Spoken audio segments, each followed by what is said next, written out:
Sir लगातार ये देखने को मिल रहा है कि जो कोई भारत के साथ है, भारत का झंडा बुलंद कर रहा है, तिरंगे का मान सम्मान बढ़ा रहा है, ये नया बना घमंडिया गैंग, ये सोनिया के चेले उसके पीछे पड़ जाते हैं। देश के सबसे जाने माने वकील, जिसने पाकिस्तान के साथ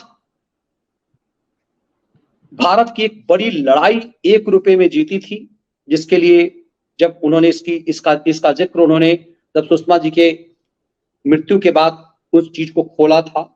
हरीश साल्वे जो अभी वर्तमान में कश्मीर वाले मामले जो 370 का चल रहा है, उसमें सिब्बल गैंग की हवा निकाल रहे हैं।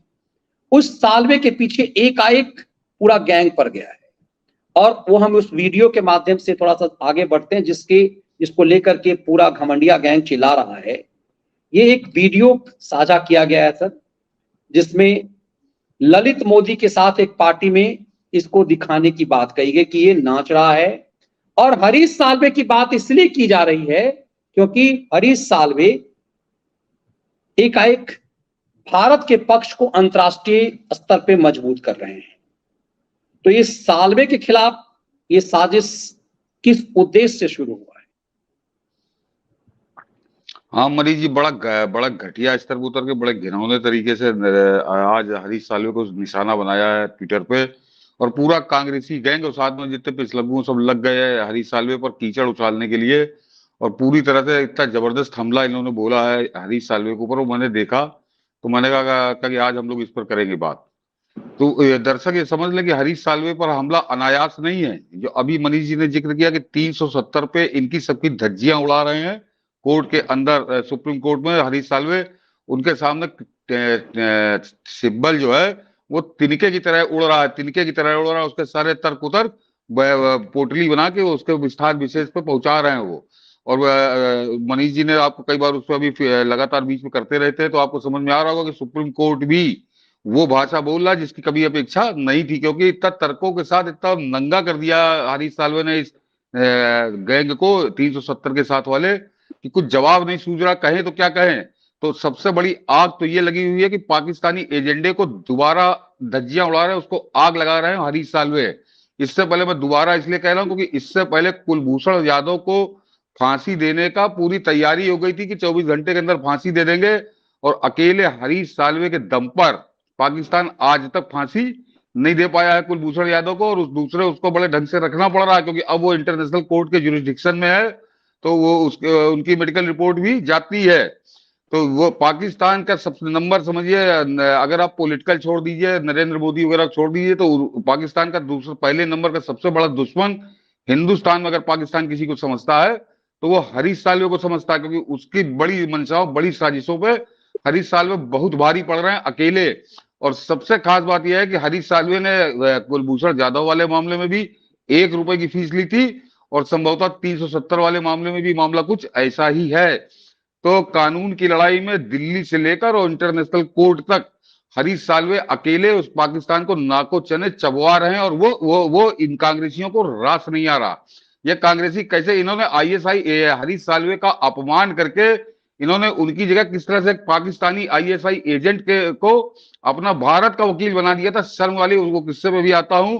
तो इनको मेन इनके निशाने पर हरीश साल्वे इसलिए हैं, उनकी शादी है, वो तीसरी शादी है मनीष, मैंने कहा तीसरी नहीं, वो 13वीं शादी कर ले, हमसे आपसे क्या लेना देना। और ये कांग्रेसी, इन्होंने कभी दिग्विजय सिंह से नहीं पूछा कि 68 साल की उम्र में तुम जब दूसरी शादी कर गए थे तो कम से कम हरीश साल्वे ने उस तरह से शादी नहीं की है।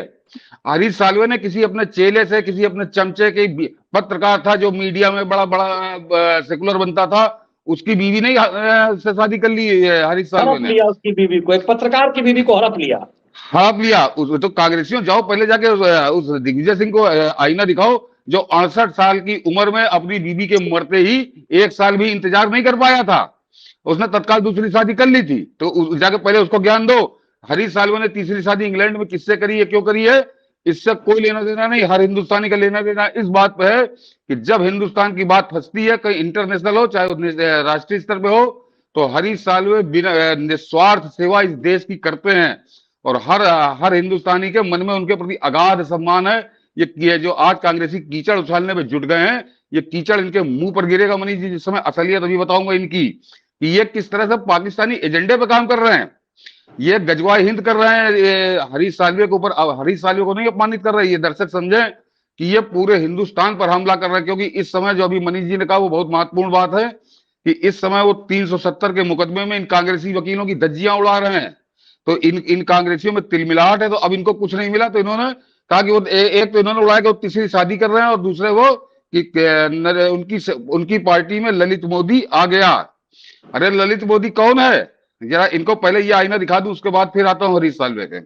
ललित मोदी ने जब कांग्रेस की सरकार थी, कांग्रेसी सब उसमें घुसे हुए थे बीसीसीआई में 2009 और 2008, उसने आईपीएल में जो शराब शबाब और सट्टेबाजी का सबसे बड़ा अड्डा है इस हिंदुस्तान के अंदर, जिसने खेल जगत को नाश कर दिया, उस शराब शबाब कबाब के अड्डे से उसने जो लूट का माल इकट्ठा हुआ, तो उसने उस लूट के माल को नहीं बांटा और वो अकेले लेके भाग गया वहां से। और कांग्रेस के समय में उसने लूटा, कांग्रेस के समय में वो भागा। तो कांग्रेसी क्या कर रहे थे, तो ललित मोदी के लिए, तो जब जब ये ललित मोदी की बात करते हैं तो कांग्रेसी सरकार के मुंह में काली कुत्ती है। जब कटघरे में सोनिया गांधी, मनमोहन सिंह और राहुल गांधी खड़े होते, क्योंकि ये ठेकेदार थे उस सरकार के, कि कैसे इनकी सरकार के समय में उसने लूटा और कैसे इनकी सरकार के समय में वो भागा। और मैं ललित मोदी से कतई मुझे कोई शिकायत नहीं मनीष जी, क्योंकि ना तो वो किसी व्यक्ति का पैसा लेके भागा, ना वो किसी बैंक का पैसा लेके भागा, ना किसी सरकार का पैसा लेके भागा। वो एक गिरोह था जो खेल के नाम पर इस देश को लूट रहा था। उस लूट की जो रकम आई उसमें उसने लोगों को हिस्सा नहीं दिया और सारी रकम खुद लेके भाग गया। उसका इतना ही है। और इसीलिए कांग्रेसी क्या करते रहे, तो 2010 में मनीष जी छोड़ के भाग गया था। 4 साल तक कांग्रेसियों का मुंह बंद रहा, क्यों? क्योंकि उसका मुंह खुल जाता, और उसका मुंह खुला 2015 में। तब से सन्नाटा खींचे हुए, तब से किसी की आवाज नहीं निकल रही कांग्रेसियों की। 2015 में उसने कहा था कि वरुण गांधी मेरे पास आया था, उसने कहा था कि इटली में आंटी से जाके मिल लो, तो मैं इधर वाली दिल्ली वाली आंटी से सेटिंग करा दूंगा और तुम्हारा जो है लेन देन खत्म हो जाएगा। और 3.5 करोड़ रुपए की डिमांड की थी, और एक नहीं दर्जनों ट्वीट ललित मोदी ने किए थे। और आज के जमाने में ग्लोबल विलेज है दुनिया, इन कांग्रेसियों ने क्यों नहीं मुकदमा उसके ऊपर किया? सोनिया गांधी ने मुकदमा क्यों नहीं किया? वरुण गांधी ने मुकदमा क्यों नहीं किया कि ये अगर झूठ बोल रहा है? क्योंकि अगर ज्यादा करते तो फिर वो सबूत रखता कोर्ट के अंदर। तो मिली भगत इनकी थी, उस लूट के माल में हिस्सा उससे चाह रहे थे, जो उसने खुलेआम ट्विटर पर ट्वीट करके बताया। तो वो ललित मोदी उनका क्लाइंट होगा, हरीश साल्वे का क्लाइंट होगा। वकीलों के क्लाइंट जो है वो कोई साधु संत और शंकराचार्य नहीं होते। वकीलों के क्लाइंट हमेशा अपराधी, माफिया, और जितने बड़े वकील हरीश साल्वे हैं इंटरनेशनल लेवल के, तो उनके वकील ललित मोदी, उनके क्लाइंट ललित मोदी जैसे ही होते हैं। तो वकील और उनके क्लाइंट के क्या रिश्ते होते हैं इन कांग्रेसियों को नहीं मालूम होगा, क्योंकि इनके वो पाकिस्तानी चिपट्टी बनी हुई है, बाकी पूरी दुनिया जानती है। मनीष जी, हमारे यहाँ भी लखनऊ में कोई जो नामी वकील है, तो जिस समय उनका कोई फंक्शन होता था तो आते थे अपराधी, क्योंकि उनके क्लाइंट होते थे। वो उनको भगवान मानते हैं वकील को। तो हरीश साल्वे की पार्टी में ललित मोदी का दिख जाना या खाते पीते नजर आना, इसमें इतना काहे आग लग गई कांग्रेसियों को? इनको आग लगी इसलिए क्योंकि इनके पाकिस्तानी आकाओं की आग बहुत पहले से लगी हुई है कि ये हरीश साल्वे सारी पाकिस्तानी साजिश की कानूनी रूप से धज्जियां उड़ा रहा है। तो इसको टारगेट करो, कुछ नहीं मिला तो उसकी पार्टी को लेकर जुट गए। और इन कांग्रेसियों को अब बताता हूं मनीष जी, इनका चेहरा कितना काला है उस सरकार के मामले में। 2004 एनरॉन कंपनी, विदेशी कंपनी, उसने भारत सरकार के ऊपर $6 अरब का दावा ठोक दिया मनीष जी। और मिलन बनर्जी उस समय एडवोकेट जनरल हुआ करते थे भारत सरकार के, उन्होंने जो टीम बनाई उसमें उन्होंने हरीश साल्वे को रखा कि हरीश साल्वे इंडिया को रिप्रेजेंट करेंगे इंटरनेशनल कोर्ट में।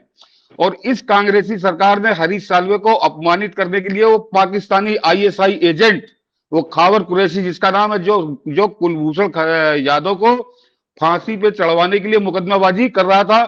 और वो किसके लिए मुकदमेबाजी कर रहा था मनीष जी? पाकिस्तान की आईएसआई और पाकिस्तान की आर्मी के लिए वो मुकदमा लड़ रहा था कि कुलभूषण यादव को फांसी दे दी जाए। तो आप दर्शक समझ सकते हैं कि पाकिस्तान की आर्मी या पाकिस्तान की आईएसआई को जिस वकील पे इतना भरोसा था, तो आईएसआई का एजेंट है वो आदमी, पाकिस्तानी आर्मी का एजेंट था वो आदमी, खावर कुरैशी। और उसी खावर कुरैशी को 2004 में जब लेके आए, तो ये दर्शक आपको ढूंढ लेंगे, अभी मैं खबर भी दिखा दूंगा कि जैसे ही उसको उन्होंने टीम में शामिल किया, हरीश साल्वे ने इस्तीफा दे दिया था कि ये बहुत अपमानजनक है मैं इसके साथ इस टीम में नहीं रह सकता। ये 2004 का किस्सा है, ये मोदी सरकार का किस्सा नहीं है। और इन्होंने, हरीश साल्वे ने जब इस्तीफा दिया तो इन्होंने हरीश साल्वे को बाहर कर दिया और उस पाकिस्तानी एजेंट, आईएसआई के एजेंट खावर कुरैशी को हिंदुस्तान का वकील बना दिया। मनीष जी, जरा दर्शक समझे कि कितना शर्मनाक और कितना देशघाती इस सरकार का वो फैसला था। और उसका नतीजा ये हुआ कि 6 अरब डॉलर जुर्माने का वो मुकदमा भारत हार गया। मनीष जी, उस इंटरनेशनल कोर्ट में पाकिस्तानी वकील के जिम्मे जब इन्होंने लादा वो, तो भारत हार गया। तो मेरे ख्याल से उसमें शायद कटबनी गई है तय हो इन कांग्रेसियों का। इनको लगा होगा कि हरीश साल्वे लड़ेंगे तो मुकदमा हम जीत जाएंगे, इंडिया जीत जाएगा, तो इमरान से कटबनी कैसे मिलेगा, तो मुकदमा तो हारना था। तो आईएसआई एजेंट को उतार के इन्होंने निश्चिंत कर दिया था कि हिंदुस्तान वो मुकदमा हारे। तो कांग्रेसियों की ये करतूतें हैं जो हरीश साल्वे को हटाकर आईएसआई के एजेंट को वकील बनाते थे, हिंदुस्तान का वकील बनाते थे। अरे कोई कांग्रेसी नेता अपने मुकदमा बनाता, कोई आपत्ति नहीं थी, बनाओ तुम अपना, तो उसको दामाद बना लो, कोई परेशानी नहीं है।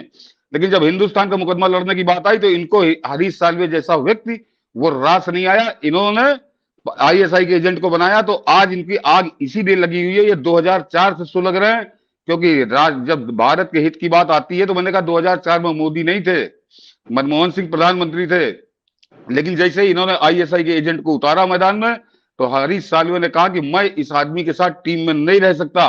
बाकी उन्होंने बातें नहीं कही थी, लेकिन आप बहुत आराम से समझ सकते हैं कि हरीश साल्वे क्यों हटे थे। लेकिन उस समय इन्होंने हरीश साल्वे से कहा कि तुम नहीं रहोगे तो तुम मत रहो, ये पाकिस्तानी आईएसआई एजेंट तो इस भारत की टीम में रहेगा, और उसका खामियाजा फिर भोगा था देश ने। हाँ मनीष जी, खबर दिखा दीजिए, मैं तब तक पढ़ दूंगा। देशभक्त हरीश साल्वे को हटाकर पाकिस्तान की आईएसआई के एजेंट को भारत का वकील बनाकर लगभग 2000 करोड़ का मुकदमा विदेशी कंपनी से हारने की साजिश रचने वाले अब देशभक्त हरीश साल्वे पर कर रहे हैं हमला। मुझे लग रहा है जितनी गहराई से सतीश जी ने इसे बताया है, जरा सा फैक्ट जो है वो तथ्य भी आपके सामने रख देंगे। हाँ, ये मनीष जी, यूपीए सरकार में खावर कुरैशी ने आईसीजे में रखा था भारत का पक्ष, बीजेपी ने उठाए थे सवाल, और मैंने उसको मनीष जी अंडरलाइन भी किया है कि इंटरनेशनल कोर्ट में कुलभूषण जाधव मामले में पाकिस्तान का पक्ष रखने वाले वकील खावर कुरैशी ने यूपीए सरकार में भारत की तरफ से केस लड़ा था। 2004 में तत्कालीन सरकार ने इमरान मामले में भारत का पक्ष रखने के लिए उन्हें चुना था। यूपीए सरकार के इस फैसले पर बीजेपी ने सवाल उठाए थे। और ये भी बता दूं कि हाँ, कि अमेरिकी कंपनी एनरॉन ने महाराष्ट्र के दाभोल पावर प्रोजेक्ट मामले में अंतरराष्ट्रीय अदालत में भारत सरकार के खिलाफ 6 अरब डॉलर का दावा ठोका था। हालांकि इस मामले में भारत को हार का सामना करना पड़ा था। बताइए। गौरतलब सूत्रों का कहना है कि हरीश साल्वे ने इस मामले का पक्ष रखने के बारे में पूछा गया, हरीश साल्वे से इस मामले का पक्ष रखने के बारे में पूछा भी गया था, लेकिन बाद में फरों ने साल्वे की जगह कुरैशी को नियुक्त कर दिया था। तो ये कर्म कर रहे थे, ये कर रहे थे देश के साथ। तो और आज उस हरीश साल्वे पर जब कांग्रेसी हमला कर रहे हैं, तो हम लोगों ने कहा कि ये सच आप लोगों को जानना चाहिए और इनकी धज्जियां उड़ानी चाहिए इन कांग्रेसियों की कि इनके क्या कर्म रहे हैं। और दूसरी मनीष जी खबर दिखा दीजिए जरा, ललित मोदी वाली भी याद दिला दूं। ललित मोदी वाली खबर भी उसी के साथ पड़ी हुई है कि ललित मोदी ने इनको कैसे आईना दिखाया था। और वो ये मनीष जी है 1 जुलाई 2015 की खबर है, जरा दर्शक समझ लें कि आईपीएल के पूर्व आयुक्त ललित मोदी ने अपने से जुड़े विवादों में कांग्रेस अध्यक्ष सोनिया गांधी और भाजपा नेता वरुण गांधी का नाम घसीटने का प्रयास घसीटते हुए आरोप लगाया है। ललित मोदी ने कहा है कि वरुण गांधी ने उनसे लंदन स्थित उनके घर पर मुलाकात की और सोनिया गांधी के साथ मामला सुलझाने के लिए सौदे की पेशकश की। भाजपा सांसद ने हालांकि इन आरोपों को बेबुनियाद बताया। ललित मोदी ने ट्वीट करके कहा कि मिस्टर वरुण गांधी कुछ वर्ष पहले मुझसे मिलने मेरे घर आए थे और कहा कि वह आईएनसी इंडिया में अपनी चाची सोनिया के जरिए सभी चीजों को सुलझा सकते हैं। वह चाहते थे कि मैं इटली में उनकी यानी सोनिया की बहन से मिलूं। ललित ने एक और ट्वीट में कहा कि मुझे इसके बाद उनके बारे में पता चला, हमारे एक साझा मित्र से सुना कि आंटी 6 करोड़ डॉलर चाहती थी। आंटी 6 करोड़ डॉलर चाहती हैं, क्या वे इससे इनकार कर सकते हैं? मुझे लगता है कि वो ऐसा ही करेंगे। वरुण ने इन आरोपों का इनकार किया तो एक अन्य ट्वीट में ललित मोदी ने कहा, कृपया मिस्टर वरुण गांधी दुनिया को यह बताएं कि आपने क्या कहा था कि आंटी क्या चाहती हैं। हमारे अच्छे मित्र इसके गवाह हैं जो दुनिया के जाने माने ज्योतिष हैं। तो ये 1 जुलाई 2015 की खबर है, जनसत्ता अखबार में छपी थी ये खबर। तो कांग्रेसी जो ललित मोदी के हरीश साल्वे की पार्टी में जाने पे जो उछल रहा है बंदरों की तरह, जरा इस पर बात करें। और ये मनीष जी तो उस समय तात्कालिक खबर थी। दर्शकों को बता दूं कि ये जो ज्योतिष महोदय थे बाद में सामने आ गए थे और इन्होंने कहा था कि हाँ, मुझसे वरुण गांधी ने कहा कि क्योंकि मैं दोनों का ज्योतिष हूं, तो वरुण गांधी ने कहा कि जरा मेरी मुलाकात ललित मोदी से करवा दो। तो मैंने ले जाकर लंदन में ललित मोदी से मुलाकात करवाई थी। ये उन्होंने कहा कि मैं कमरे में नहीं गया था, क्योंकि दोनों ने कमरे में अकेले बात की थी। इन्होंने क्या बात की, सोनिया गांधी की बात की, उनकी मौसी की बात की, ये मैं नहीं बता सकता। लेकिन ये बात ललित मोदी बिल्कुल सच कह रहे हैं कि वरुण गांधी से मुलाकात मैंने ललित मोदी की करवाई थी। तो ये बात एकदम पूरी तरह से समझिए नंगा कर दिया था। तो ये कांग्रेसी अब उस ललित मोदी के नाम पर हरीश साल्वे चला रहे, खिलाफ एक एजेंडा चला रहे हैं। तो ये एजेंडा नहीं चला रहे, पाकिस्तानी एजेंडा चला रहे हैं। ये पाकिस्तान को कि किसी तरह से इस वकील को धराशायी कर दो, इनकी एक मंशा है केवल मनीष जी। ये दर्शक समझें ये कितने खतरनाक स्तर पे और कितने निचले स्तर पे आ गए हैं। इसका एक और अभी हम लोग बताएंगे, लेकिन जरा हरीश साल्वे के खिलाफ इनकी मुहिम का अर्थ समझिए। बिल्कुल, मुझे लगता है कि इतना क्लियर ढंग से, और ये पुराने अखबारों के माध्यम से समझिए कि सब कुछ दस्तावेजी है और इन्हें शर्म रत्ती भर नहीं आ रही है। कांग्रेस, इसीलिए कहता हूं कि सोनिया कांग्रेस जिस मुद्दे को छूती है उसी में अपना हाथ जला लेती है। और कमाल की बात यह है, ये फोटो और वीडियो के माध्यम से वो बात कर रहे हैं जो अपने प्रधानमंत्री को, ठीक भारत के प्रधानमंत्री थे, लेकिन उस कठपुतली प्रधानमंत्री को सोनिया गांधी ने यासीन मलिक के सामने घुटने पे ला दिया। मतलब देश के प्रधानमंत्री का सरकारी दामाद बना दिया यासीन मलिक का। वो तस्वीर सबके सामने है और वो हरीश साल्वे के साथ बात कर रहे हैं। आज मैं देख रहा था कांग्रेस की ट्विटर हैंडल से कि देश में इतनी गरीब, मतलब जिन लोगों ने पूरे लगभग 5 दशक से ज्यादा समय तक इस देश पे सत्ता प्रशासन किया, वो जब इस तरह की बातें करते हैं तो ये पूरी तरह से नग्न हो जाते हैं। तो कई लोगों को, मुझे लगता है कि सतीश जी के इस विश्लेषण से आपको उन सबके मुंह पर ये विश्लेषण मारना चाहिए, क्योंकि सामान्य तौर पे कई राष्ट्रवादी भी एक ख्याल का, अच्छा अरे ललित मोदी के साथ सही में हरीश साल्वे क्या कर रहे हैं। लेकिन जो बहुत बड़ी फैक्ट है, देश के काबिल से काबिल वकील, चूंकि मेरा तो जितना पत्रकारिता का करियर है उसमें मैक्सिमम समय देश के बड़े बड़े अपराधी वकीलों की पार्टी में भी जाने का अवसर मिला है। और इसमें देखा हूं कि देश के बड़े से बड़े, चूंकि मैं लीगल रिपोर्टर रहा हूं, तो कई बार वकीलों की पार्टी में जाने का अवसर मिला है। और देश के कई बड़े बड़े वकील उसमें खूंखार अपराधी आते हैं, बिल्कुल सही कह रहे हैं। और वो वकील, उनका कहना होता है कि भाई अदालत ने तो अभी इन्हें साबित नहीं किया ना। एक बार मैं वाक्य कई बार मैंने सुनाया है कि सर, जब बीएमडब्ल्यू दिल्ली का जो बीएमडब्ल्यू कांड था, उस समय बीएमडब्ल्यू दिल्ली में एक दो गिने चुने लोगों के होते थे। एडमिरल नंदा का पोता पकड़ाया था और हम लोगों को जिस वकील ने जो पार्टी दी थी, हमें यह नहीं बताया गया था कि कहां बुलाया जा रहा है। पता चला कि क्लैरिजेज होटल में हम लोग पहुंचे और उसमें से कुछ रिपोर्टर को पता था क्लैरिजेज एडमिरल नंदा के बेटे का वो होटल है और संजीव नंदा का होटल है। बाद में पता चला संदीप नंदा भी उसमें आया। तो आपने बहुत बेहतर तरीके से समझाया, क्योंकि इस परसेप्शन में षड्यंत्र कर दिया था। बड़े और राष्ट्रवादी लोग चूंकि बड़ा इमोशनल होते हैं, बड़ा नैतिक होते हैं, तो उन्हें लगता है अच्छा सही में यार हरीश साल्वे के साथ ही ललित मोदी क्या कर रहा है। सतीश जी ने एक एक फैक्ट से समझाया है, उस षड्यंत्र की पूरी हवा निकाल दी है। इस वीडियो को तमाम खैरातियों के गाल पे मारिए झन्नाटेदार ढंग से। मैं और स्पष्ट कर दूं मनीष जी कि राम जेठमलानी जब तक जिंदा रहे, दाऊद इब्राहिम उन्हीं का क्लाइंट था। दाऊद और वो कुछ छुपाते नहीं थे, खुलकर बताते थे कि मेरी दाऊद से ये बात हुई, मेरी दाऊद से फोन पे बात हुई। तब इनका अगर कभी किसी की औकात नहीं हुई चला जाए तो वकील और क्लाइंट को लेकर इस तरह की बात करना, तो मैंने कहा इनका एजेंडा पाकिस्तानी है केवल। इनका एजेंडा सिर्फ पाकिस्तानी है और इस बात को समझ। और बोली जी एक, हाँ देखिए एक और याद आ गया कि जरा कांग्रेसी फिर ये भी स्पष्ट कर दें कि जब 2006 में, जुलाई 2006 में सलमान खुर्शीद सुप्रीम कोर्ट के अंदर ये बता रहा था कि सिमी का वकील बनके वकालत कर रहा था कि ये सिमी तो एक सामाजिक सांस्कृतिक संगठन है, आतंकवाद का तो इस पर आरोप लगा है, तो सलमान खुर्शीद के क्या संबंध थे उनसे, उन आतंकवादियों से? उनसे बात की होगी ना, तभी तो सलमान खुर्शीद को पता चला होगा कि ये आतंकवादी नहीं सामाजिक सांस्कृतिक संगठन है। इसका मतलब बड़े गहरे रिश्ते थे सलमान खुर्शीद के। सलमान खुर्शीद उनके अंदर तक उनके घर के बारे में जानता था, तभी तो सलमान खुर्शीद कह रहा था। तो कांग्रेसी उस पर क्या कहेंगे?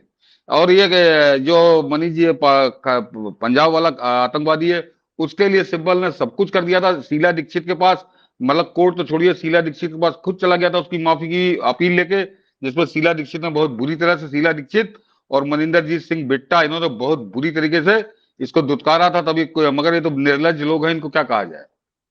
नहीं नहीं, इनको ही समझना पड़ेगा, इसीलिए चूंकि बड़ा नैतिक हो जाते हैं और फंस जाते हैं सनातनी राष्ट्रवादी। इस सिब्बल जो है मुख्तार अंसारी का वकील होता है, अतीक अहमद का वकील हाँ। होता है। ये सिब्बल जो है ये शराब माफिया सत्येंद्र जैन, मनीष सिसोदिया का वकील ये अभिषेक मनु सिंह भी है, जिसको जमानत कोर्ट नहीं दे रही है। इसीलिए इस पेज पे छुओगे तो हाथ जल जाएगा। वकील वकील होता है, और इसीलिए तो भाई, यदि देश के शराब माफिया ही तो है, कौन है मनीष सिसोदिया? अभी ललित मोदी का क्या केस साबित हो गया क्या? लेकिन यदि ललित मोदी को टच कर रहे हो, इसी ललित मोदी को तो कांग्रेस ने बाप बनाया हुआ था। लेकिन ये माफिया, ये मुख्तार अंसारी तो सजायाफ्ता अपराधी है, लालू यादव तो सजायाफ्ता अपराधी है, सिब्बल उसका वकील है। अभी मनीष जी एक दर्शक जरा याद कर ले उसका है कि अभी 2-3 दिन बाद ये राजीव शुक्ला कांग्रेस का नेता पाकिस्तान जा रहा है मैच देखने, बाकायदे अधिकृत बुलौए बजा रहा है। ये वहां किससे मिलता किससे नहीं मिलता क्या बताएंगे, ये क्या करेंगे? क्यों क्यों जा रहा है पाकिस्तान? जब कोई संबंध नहीं है, भारत की टीम क्रिकेट खेलने नहीं जा रही, तो ये बीसीसीआई की तरफ से नेतागिरी करने क्यों पहुंच गया? ये और तो कोई नहीं जा रहा, यही जा रहा। जैसा क्यों नहीं जा रहा है?